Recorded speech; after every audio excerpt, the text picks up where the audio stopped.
Hi, I'm Jane Clarke, and quite a while ago now, I was lead writer on a series called Dinosaur Cove.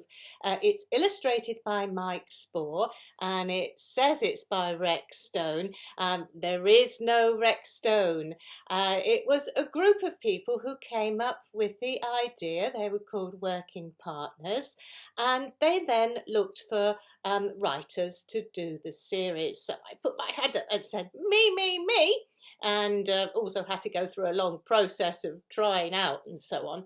But the reason I put my hand up and said, me, was because I just love fossils. I think dinosaurs are fantastic. I've always been fascinated by them right from the time when I was very small, which, as you can see, is quite a while ago.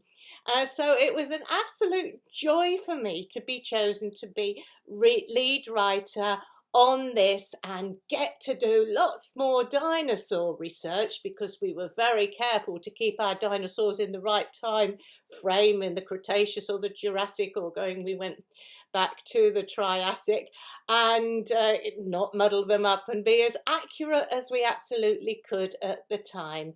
So we even got feathers on the Velociraptor at the time, when that was quite new to know that dinosaurs had feathers on them.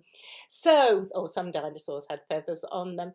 So I have an extensive fossil collection, despite my mum's best attempts to have got rid of it a few years back, when I'd dumped them on her and left them. And one of the things I absolutely loved was ammonites, and ammonites are the swirly fossil shell. These are all ones that I've found. They do change through time. They start off in the Triassic, and there are different forms coming up into the Cretaceous. Of course, some of them could be absolutely huge, and you do occasionally in Dorset or somewhere see them as big as a cartwheel. How I wish I had one of those, but I don't. But the original creature, the original living creature, was had a bit like of squid-like tentacles, and this was the shell, and they had air chambers like the modern Nautilus, and could float around in the seas at the time of the dinosaur, and they went extinct at about the same time of the dinosaur. So it was wonderful to me to write it. I'm going to read their are a whole load of books in the Dinosaur Cove series. I think mostly out of print, but you could probably find second-hand copies or in libraries. They did come out. There were a couple of different versions. For example, that is the same book. So do look for the title. It is Attack of the Lizard King is the first one, just in case you end up with two that are actually the same book but with different covers. So I wrote just over half of them. There are some long ones as well. And I also wrote what was the not freebie, it was £1. It was only free if you had a voucher for World Book Day. I'll read you a little bit of that as a taster, because I hope you would like to read Dinosaur Cove as much as I enjoyed writing it at that time. And the World Book Day was called Battle of the Giants. As with all of the Dinosaur Coves, there's a bit of fact file in there as well about the featured dinosaur. Dinosaur Cove, the best place in the world to discover dinosaurs, Jamie Morgan declared, throwing his arms open wide. He and his best friend Tom Clay were standing at Smuggler's Point looking out over the bay. That's what it says on the new sign over the entrance to your dad's dinosaur museum, Tom exclaimed, focusing his binoculars on the old lighthouse on the opposite headland. Are you sure your dad doesn't know about the real dinosaurs that we've discovered? Sure, I'm sure, you wombat. It's top secret, Jamie grinned.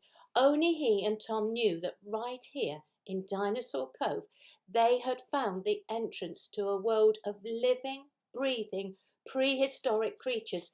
Any minute now, they'd be visiting that world again. They scrambled down to the entrance to the smuggler's cave. Jamie rummaged in his backpack and flicked on his torch. Got the key?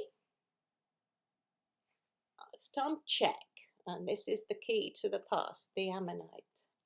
Jamie pulled out the late Cretaceous ammonite that he'd found on the beach on his first day in Dinosaur Cove.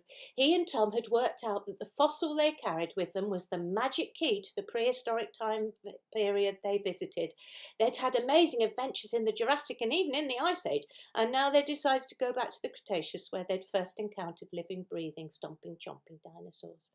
The two friends raced down the cave and squeezed through the hidden gap at the back into the smaller, darker, secret cave. Jamie's heart thumped with excitement as his torch picked out the rare fossilised dinosaur footprint that led across the stone floor.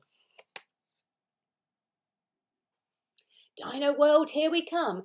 Jamie fitted his feet carefully into each three-toed fossil footprint. 1, 2, 3, he counted, stepping towards what looked like a solid cave wall.